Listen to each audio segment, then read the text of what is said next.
Hey guys, it's Orlando from Wildfire Leather, and today follow along as we make the new Apple Watch Nato Strap.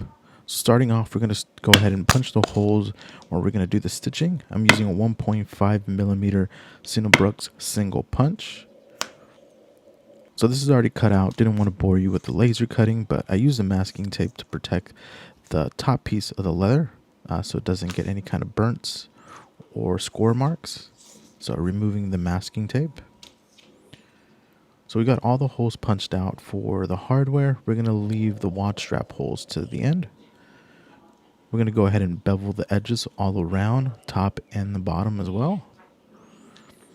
And in this example, we're using about 5-ounce, 4.5 to 5 ounce Wicked & Craig harness leather and buck brown.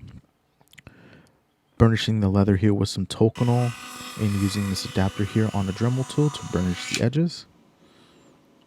Nicely done. So we have the watch strap adapters here and available in two colors, and the matte black and then the matte stainless steel to match the titanium case of the Apple Watch Ultra. And in this case, we're going to go with the matte stainless steel. So we're going to go ahead and saddle stitch all the hardware and the watch straps here together, including the adapters. We're going to match it with some tan thread.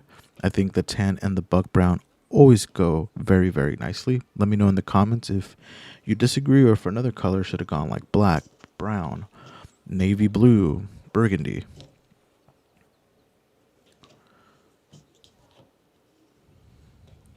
So hand saddle stitched, and we're using the loop, kind of your traditional NATO style hardware. There is no pin buckle on the buckle side, and these are all stainless steel matte loops.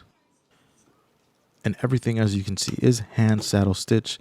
And across the watch band, I'm also back stitching to give it that extra reinforcement. If you watched up to this point, thank you so much. And if you think that I've earned it, please go ahead and hit the subscribe button. And thank you very much for the support. If you want to know more information on how I make this strap, links down below to some of the supplies and hardware, or leave a comment and I'll make sure to get back to you. As you can see, I went ahead and switched the teeth on the single punch to a 2 millimeter, and this is for the actual watch holes on the strap. And just like that, we're done. This is in buck brown and colonial tan. Let's go ahead and add it to the Apple Watch Ultra. So my wrist size is 7.75 inches, a little bit on the larger side. Now, if you do have a smaller wrist, the loop here will be a little bit longer. You can fold that in, or if you're up for it and be unapologetic, you can go ahead and cut it off. But that's it. Thanks for watching, guys. I do appreciate the views, the likes, and the subscriptions, and I'll catch you guys on the next one. Peace.